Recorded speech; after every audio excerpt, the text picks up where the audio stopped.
And then Yeah. I make sure to like write down all the formulas and stuff that are So do you X. scan that in and turn that in then, Rick? Yeah, yeah. See, luckily I have a scanner thing on my on my not my laptop, my printer.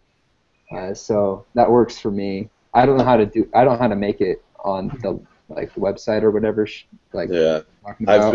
I've been doing mine pen and paper too. I Yeah, didn't like the website. yeah, Just been using the bubbly whatever that website is, and it's been yeah, working okay for me. It does. I feel like I forget how to use it every single time, and have to remember how to use it Yeah. every. yeah. But like for me personally, it just helps me remember. And then I use these to study for the exam because it Yeah. has everything in one location. So Hmm. it's probably it might just be worth each of us just keep doing how we're doing it. Um, Yeah, I like what you're doing, Tim. Just it sounds like you're really studying off it. I could probably do a lot better that way. I just kind of got through it on Saturday night Yeah, me too. and then Yeah. That's so yeah. So it Um, doesn't matter if we want to just keep doing it the way we're doing it, or one person could be in charge during the week, so that like when we meet up, it already be done for that week. We talk about it. The hard thing is when you guys do it pen and paper, that'd be kind of hard to talk about. So I don't know if yeah, we'll do it that way. I'm fine to just keep doing it how we're doing it. Yeah, I'm good with that. yeah. Because to be honest with you, whether we do it online or not, I'm gonna keep making this. Hmm. 'Cause I'm on Mondays is when I do the reading for this class, and I just do it as I read, and so that's what works for me the most. yeah, Gotcha. that's pretty impressive, Rick. Cool. Yeah, I'm down for just staying. Yeah, that's all good. That works. Cool. Cool. So then do we want to do the quiz? Yes, let's pump it out. Cool. Let me pull it up real quick and then I'll just like pull my screen up.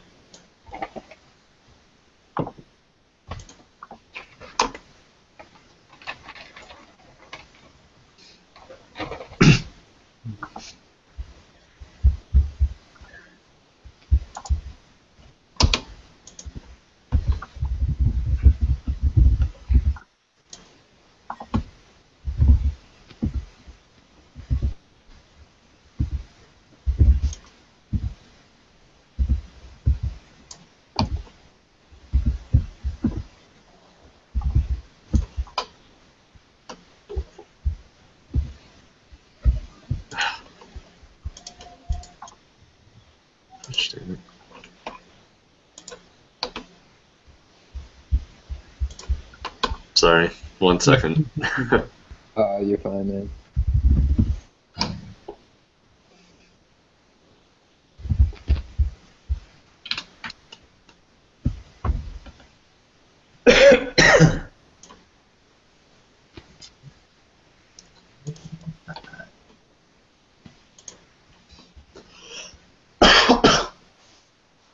Cool. All right. So, okay. Um, Want to just start it? Start it. It's called. I put hyperinflation. That's what Yeah. I got. Yep. Sweet.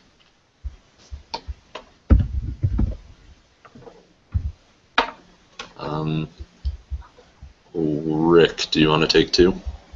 Sure. Uh, I didn't get this one, but I'll just tell you what I thought. So, what is an advantage of mild inflation according to some economists? Sorry, I'm having trouble reading tonight. Um, I wasn't too sure on this one. I couldn't really see how it would reduce the inflation premium, so I ruled out B.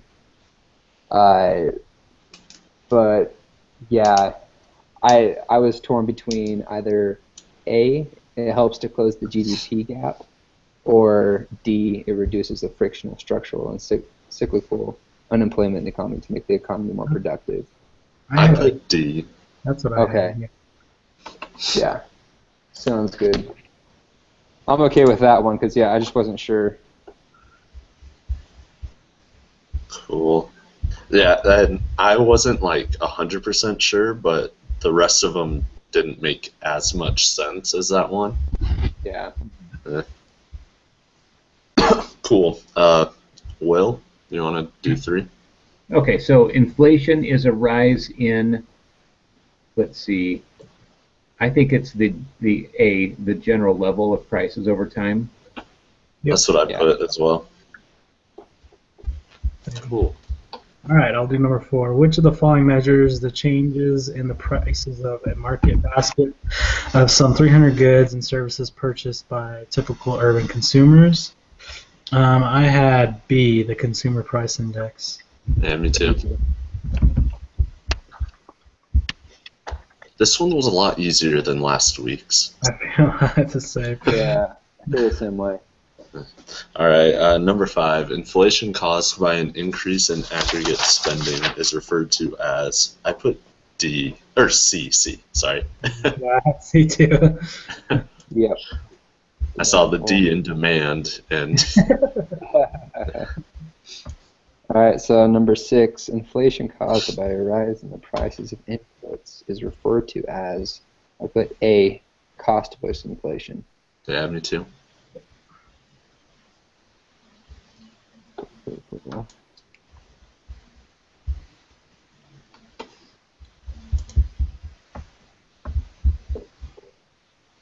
Okay, is it my turn? Whoa. Yeah, sorry. Okay.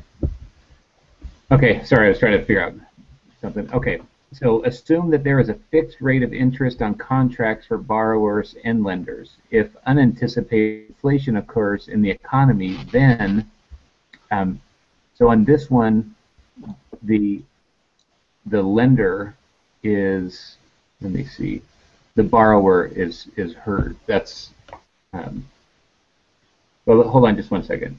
So if there's if unanticipated inflation occurs, so it's, oops, I got C. I put D. I had D as well. Yes, you're right. It is the lenders. okay, so why would the lender, because it's just inflation, and so it means that the value of the dollar. The rate is fixed. The interest rate is fixed, Uh-huh. and so as borrowers borrow from the lenders, when inflation occurs, then that fixed rate doesn't change. So that money that is being borrowed. Okay. Like, say you owe $20,000 at 4%. The percent doesn't even really matter. Say you owe $20,000. If inflation happens and $20,000 turns into only being $10,000, like it can only buy $10,000 worth of stuff per se, then you owe $10,000 less in essence. Mhm. So the lenders are making less, but the borrowers are paying less.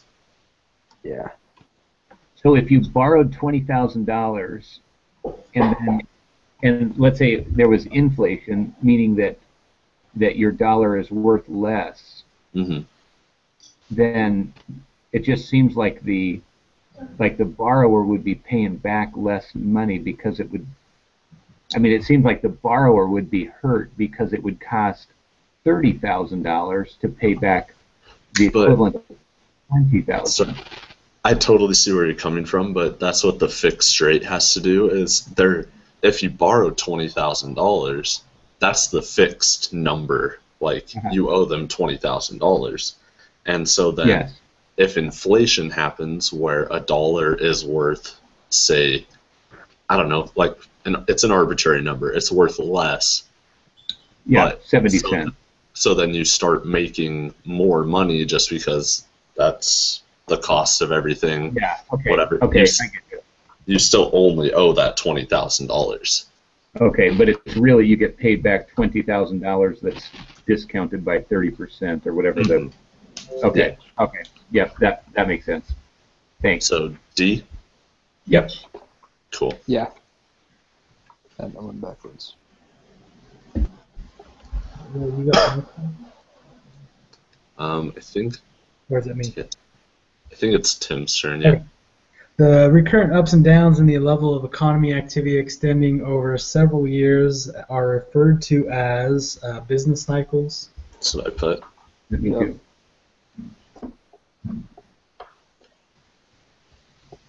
All right.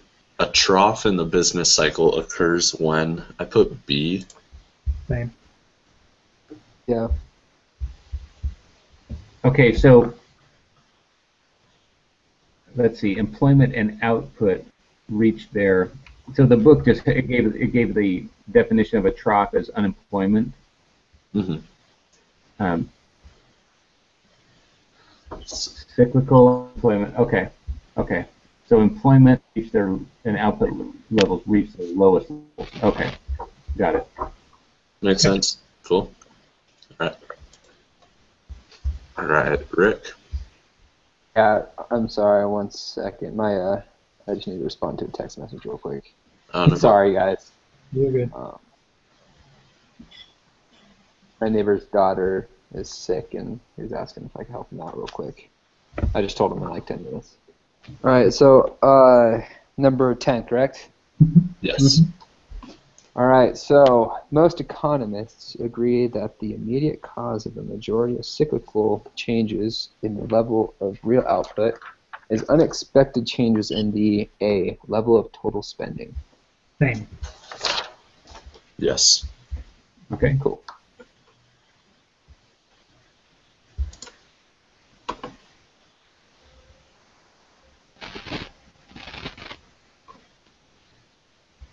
Is it my turn?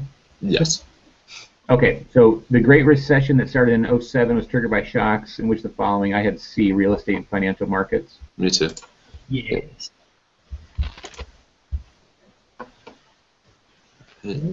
Number 12, the unemployment rate is interpreted as the percentage of the B labor force that are not employed. That's what I got. So I got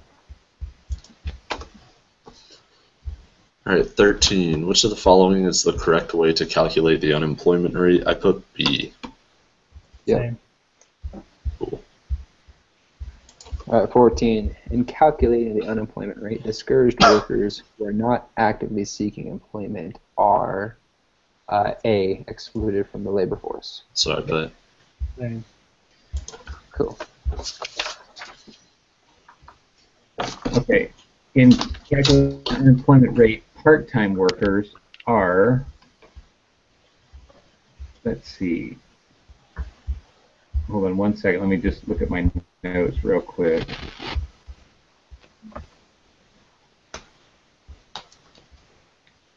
Okay, so the labor force is anyone that's above 16, able and willing to work, they're not in jail or hospital, they're not in the military. So I would say that they're just treated as part-time workers are counted as employed because they're receiving a payment. Yep. That's what I What do you- put. Yeah. Okay. B. Yep. That's what I Okay. Okay, 16. Search and weight unemployment is another way to describe frictional unemployment. Mhm.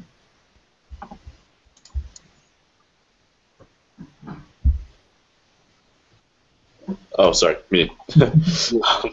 Full employment refers to the situation where there is. I put C. I have D. I don't know. I have D also. Okay. Cyclical employment. I. Okay, so cyclical is the recession, the type of unemployment you see in recession, right? Yeah.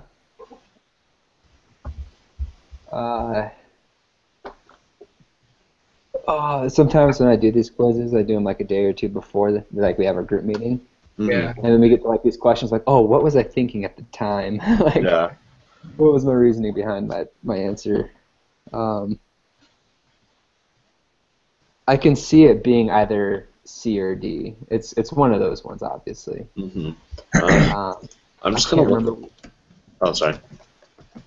Oh no, you're fine. I was just saying I can't remember why I thought it was D at the time I was doing this.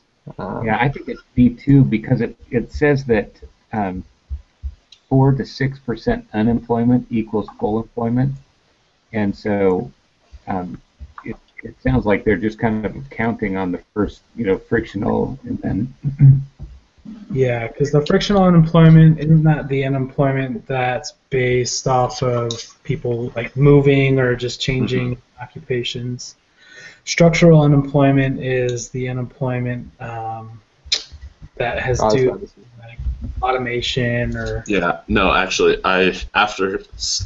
sorry, can't talk right now. Just looked up what all the unemployments were, and I definitely see it as D now. okay. Okay.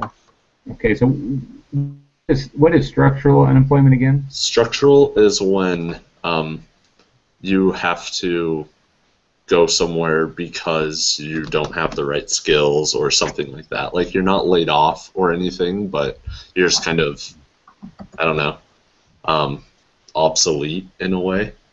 Yeah. Okay. Yeah. Like a creative destruction type of a deal. Yeah, sort of. For your If there job. wasn't a demand, like if a product came out that cut your hair Yeah. perfectly or whatever, the employment in people that cut hair would drop because Okay. that new product fixed that problem. Whatever. Yeah. So number 18, the one quirk that labor markets have, which helps explain why unemployment goes up so much in recession, is that D, machines could replace humans in the labor market. I got B. Same. I had B, wages are flexible. But Yeah. Because it had that note on the side talking about how people, and it actually, I think it even had this quote that said, like, a strange quirk that the labor market has is that wages are flexible upward but sticky downward.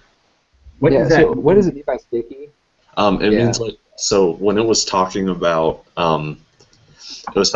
if you're starting to go into a recession or there's declines, how people aren't as willing to take a pay cut, but if they're offered a pay raise, not necessarily in the clients, just in general, if they're offered a pay raise, they're totally willing to do it, meaning they're flexible. Like, yeah, sure, I'll change my pay. But if it's like, oh, we need to cut your pay a little bit, then they're kind of like, I don't really want to do that. Okay. Okay.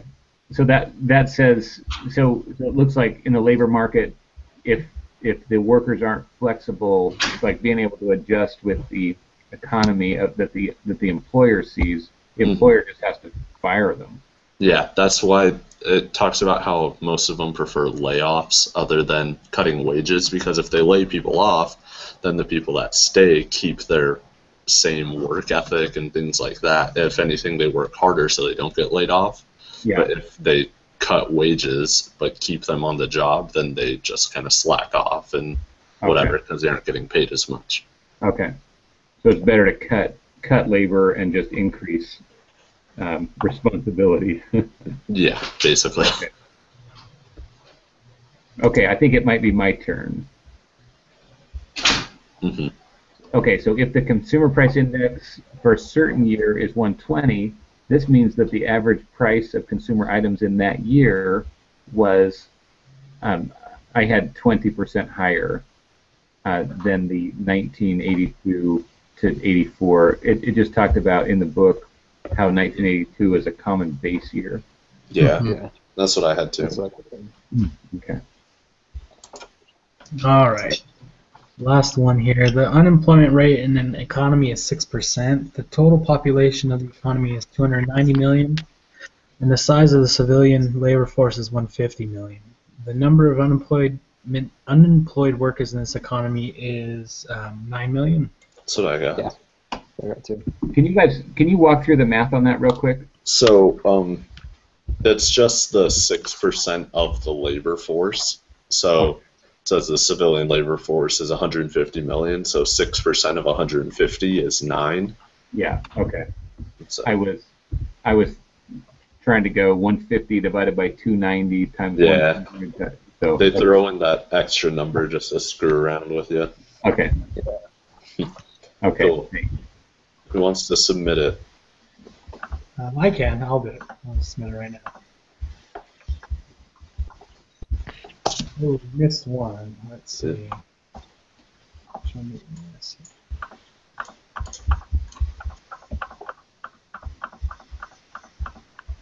We missed. Which one did we miss? Oh, number 2. So number 2 was what is an advantage of mild inflation? According to some economists, we chose B, but it's actually C. It makes it easier for firms to adjust real wages. Okay, so which one is number 2? Number 2 is C. It makes it easier for firms to adjust real wages downward as demand for products falls. Okay. Cool. So, yeah. That one was the one that we weren't really sure on, but Cool. Yeah, so I still don't really understand number 2, but Me either. I'll just. Did she send not send? Did she put up a video? You guys know? She did. Oh, I she did. did. Okay. Yeah, I'll have to check that out. I'm sure she probably covers it. Well, I Cool. think, so back to number 2, one of the advantages of mild inflation is that they can adjust real wages down, and I think they can do it through attrition. So as like one person leaves the company, they don't have to hire someone. They hire them at a lower wage, and so they're able to kind of adjust their wage output just through attrition. That's what I would guess. But in hyperinflation, you'd have to do it really, really quickly. So you wouldn't have time to wait for people to leave the company. You'd have to force them to leave. Mhm. Yeah. yeah, that makes sense. Cool. Cool, guys. I got to head All right. out. Yeah, cool. Who's hosting tomorrow night? Or Or next week.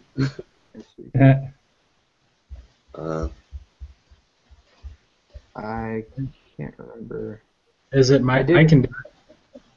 Yeah, I think it's you, Tim, and then I'm the week after you. Okay. Yeah, I'll do it next week.